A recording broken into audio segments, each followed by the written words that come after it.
Olá pessoal, aqui quem fala é o professor Luiz e na aula de hoje a gente vai falar sobre trabalho mecânico. Nessa aula a gente vai iniciar o módulo 2 do nosso curso sobre mecânica clássica. No módulo 1, retomando rapidamente, a gente discutiu sobre as leis de Newton, sobre a mecânica newtoniana. Teve um vídeo inicial meu, botei mais umas indicações de vídeo para vocês assistirem do YouTube, mas basicamente, independente da opção de vídeo que vocês escolheram para assistir, ou do canal do Me Salva, ou do canal do Pura Física, as leis todas foram abordadas da mesma forma. Então a gente vai só dar uma sequência para o conteúdo, certo? Então tá. O que era importante a gente retomar então, que vai ser importante aqui para nós, lá do primeiro módulo? A ideia do conceito de força. Vamos lembrar? Força resultante equivale ao produto da massa pela aceleração, certo? Segundo a lei de Newton, um princípio fundamental da dinâmica. Força resultante igual a massa pela aceleração resultante do sistema. Pois bem, aqui nesse desenho a gente tem uma pessoa e essa pessoa ela vai empurrar um bloco. Esse bloco ele está num XY, lembrando que XY é uma posição inicial. Então essa pessoa ela vai empurrar esse bloco, então ela vai aplicar uma força no bloco, quando ela chegar aqui e estiver em contato, ela vai aplicar uma força de contato, uma força para a direita, uma força. Vai existir um bloco que vai fazer uma força contrária à pessoa de acordo com a terceira lei, mas o que nos importa é a força no bloco, tá? Então vamos supor que a superfície ela está livre de atrito nesse primeiro momento e que a única força atuante que a gente tem horizontalmente é a força que essa pessoa faz, tá? Então na horizontal aqui, pensando só no eixo X, a gente tem só a força que a pessoa faz. Essa pessoa, ela faz uma força e quando ela faz uma força, ela vai colocar esse objeto que estava em repouso, agora vai ser colocado em movimento, de acordo com a primeira lei da inércia, né? Então agora, esse objeto está sendo colocado em movimento e vai ser empurrado por essa pessoa durante todo esse trajeto aqui, ó, durante todo esse percurso até esse ponto final, onde eu fiz pontilhadinho, não sei se dá para perceber, o pontilhadinho representa a caixa no lugar final onde ela vai ser deixada. Então a pessoa vai empurrar a caixa até essa posição. Aqui eu tenho marcação do XF, que é a posição final. Então, vamos lembrar. Se a pessoa ela empurra o objeto que está no XY até o XF, isso é um ΔX. É uma mudança de posição.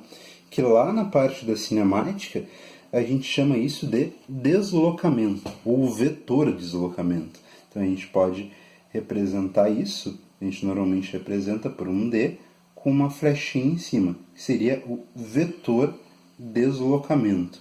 Deslocamento vai da posição inicial até a posição final. Certo? Lembraram disso? Joia. Bem, a nossa discussão na aula de hoje era sobre o trabalho mecânico ou trabalho de uma força. Trabalho eu vou representar ele usando a letra W. Vocês vão encontrar alguns lugares aí que usam a letra tal. Eu aprendi na escola a letra tal assim, mas parece um T maiúsculo, mas ela pode ser representada de vários jeitos. Um jeito comum que vocês podem encontrar aí também é representar assim. Eu normalmente represento desse jeito que parece mais com um T maiúsculo, tá? Pois bem, o tal é uma letra grega. Só para deixar claro, não é o mesmo T. Pois bem, o trabalho mecânico ou o trabalho de uma força, a gente vai medir ele com a unidade de Joule, que é o cientista que estava por trás, que investigou os fenômenos vinculados a trabalho, tá? E sobre energia também. Então, o Joule é o cara que trabalhou sobre o trabalho, entendeu? Trabalhou sobre o trabalho. Pois bem, qual é a expressão matemática que a gente precisa para conseguir compreender o significado físico do trabalho, tá? Vamos pensar o seguinte.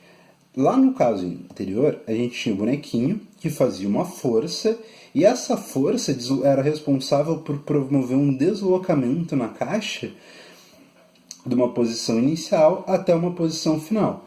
Então a gente pode representar assim, lembrando que a força ela também é um vetor, né? Importante lembrar, vou botar aqui a flechinha para lembrar que a força é um vetor. Então vamos trabalhar o seguinte: trabalho é a força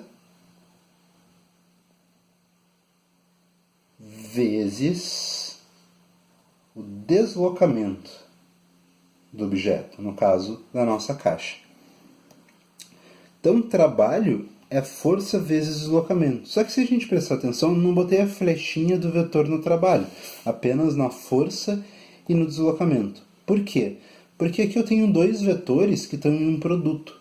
Esse produto desses vetores me gera um escalar, ou seja, me gera algo que não é um vetor, me gera algo puramente numérico.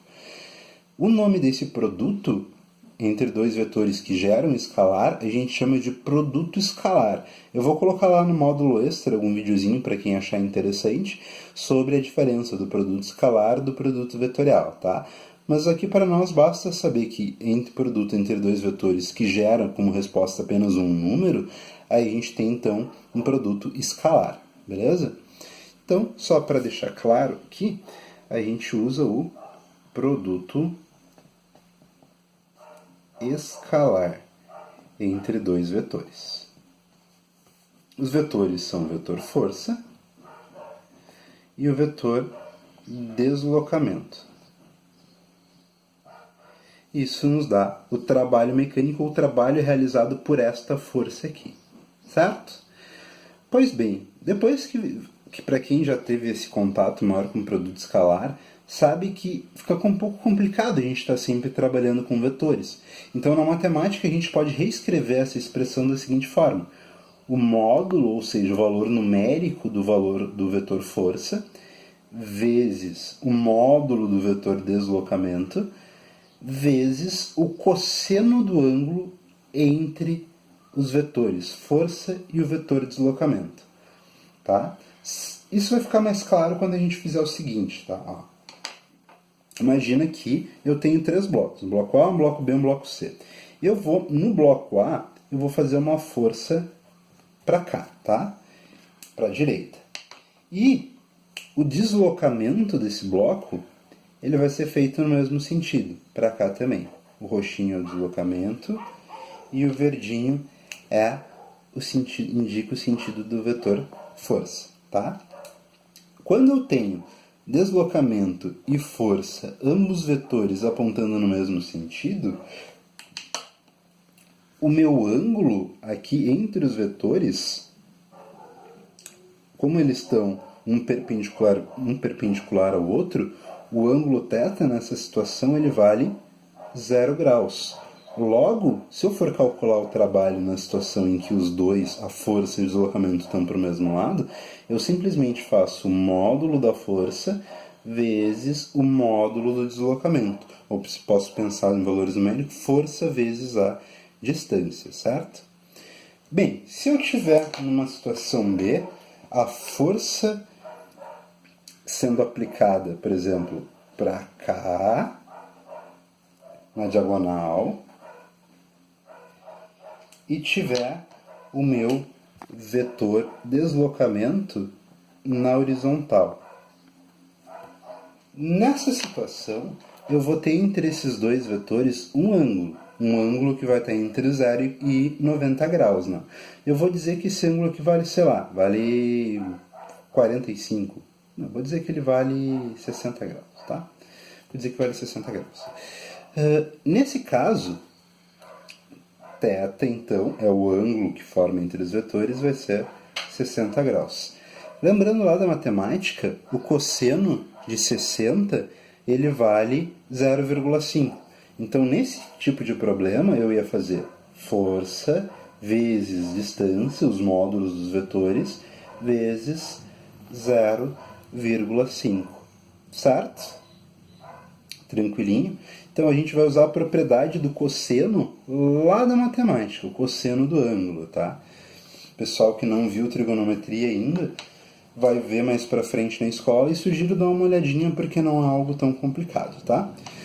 Bem, no terceiro caso, eu vou fazer o seguinte, eu vou ter um deslocamento na horizontal, que nem nos casos anteriores, e a força que eu vou estar aplicando, ela vai ser perpendicular, ou seja, vai ser uma força que vai estar na vertical. Nessa situação, eu tenho um ângulo reto entre os dois vetores, ou seja, o ângulo que eu vou ter aqui é um ângulo de 90 graus. Cosseno de 90 graus vale 0. Vou escrever aqui os outros cossenos que eu usei. Cosseno de 0 vale 1 e o cosseno de 60 vale 0,5. Tá?